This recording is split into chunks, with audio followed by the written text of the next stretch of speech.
สบายดีพี่น้องมาเข้าครัวเฮ็ดอาหารเที่ยงนำกันเด้อมื้อนี้ก็คืออยากกินนะพี่น้องเมนูนี้ก็เป็นอีกเมนูหนึงที่ว่าบ่ได้กินหลายเดือนแล้วได้ว่าซั่นซะคืออยากกินตั้งแต่เมื่อวานนี้อันคืออยากหั้นก็พี่น้องคืออยากตอนตีหนึ่งตีสองแต่ว่ามันก็เป็นไปบ่ได้ที่แบบว่าจะต้องลุกขึ้นมาเฮ็ดน้ำแจ่วเฮ็ดลวกซอกลวกเส้นมันเป็นไปบ่ได้หั่นน่ะก็ได้ข่มตาหลับตานอนพี่น้องเอ้ยหิวก็ได้อดเอา ตื่นมามื้อนี้ก็ตื่นมาค่อนข้างแบบ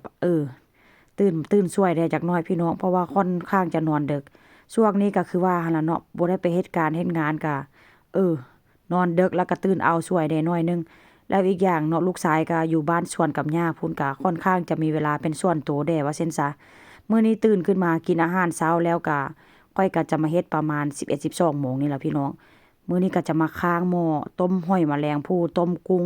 แล้วก็ต้มปลาหมึก หอยแมลงภู่นี่ก็จะซื้อมาเป็นแบบว่าอันสำเร็จรูปมาเพราะว่าหยังมันค่อนข้างจะกินง่ายแต่ว่าก็แซ่บอยู่นะแต่ว่ามันก็บ่ได้แซ่บเท่าที่แบบว่าอันเป็นหอยสดดอกเนาะแต่ว่าซื้อหอยสดมามันค่อนข้างจะกินยากอะนะต้องได้มาลงมาล้างนู่นนี่นั่นมันก็แซ่บอยู่ดอกแต่ว่าก็มันก็เสียเวลาในการล้างว่าซั่นซะมันยุ่งยากหลายขั้นตอนแล้วก็จะลวกเส้นนำได้ลวกข้าวปอกข้าวปุ้นแล้วมื้อนี้ก็จะตำแจ่วแซ่บๆพี่น้อง แจ่วที่ว่าจะตำมื้อนี้ก็ใส่พริกแล้วก็ใส่ก้านผักชีใส่กระเทียมใส่เกลือใส่แป้งนัว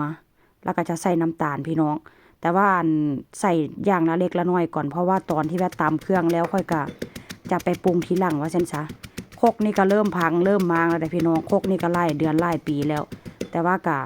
จิสั่งของมาจากเมืองไทยอยู่พี่น้องเพราะว่าจิสั่งกับพี่คนไทยนั่นแหละจิสั่งครกสั่งข้าวเหนียวมา อยากได้โคกแบบว่าเป็นโคกไม้น้อยๆหั่นน่ะเพราะว่าเวลาเราตำแจ่วตำอย่างละเล็กละน้อยมันก็บ่ต้องเอาโคกใหญ่ว่าซั่นซะแล้วก็จะไปหาซื้อโคกหินมาอีกแหละเพราะว่าช่วงนี้รู้สึกว่าได้ตำหั่นตำนี่ดูว่าซั่นซะ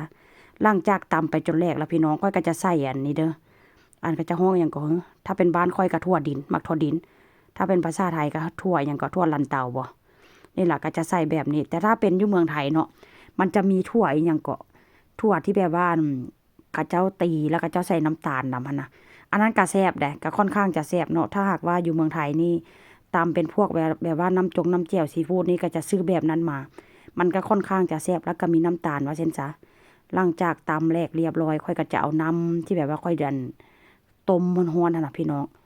เอามาใส่แบบนี้เลยเห็นบ่หน้าตาน่ากินพี่น้องเอ้ยถามว่าเผ็ดบ่เผ็ดขนาดเผ็ดนำหน้าเลยแต่ว่าก็แซ่บเด้ โดนละที่แบบว่าบ่ได้กินแบบนี้ว่าซั่นซะแล้วก็จะมาเปลี่ยนถ้วยเด้อพี่น้องเพราะว่าหยังถ้วยนี่มันค่อนข้างจะน้อยที่ว่าค่อยใส่ไปรอบแรกหั่นน่ะแล้วค่อยก็จะใส่น้ำเพิ่มไปแล้วก็จะใส่น้ำปลามื้อนี้บอกได้เลยว่าสุดยอดเลยของความแซ่บ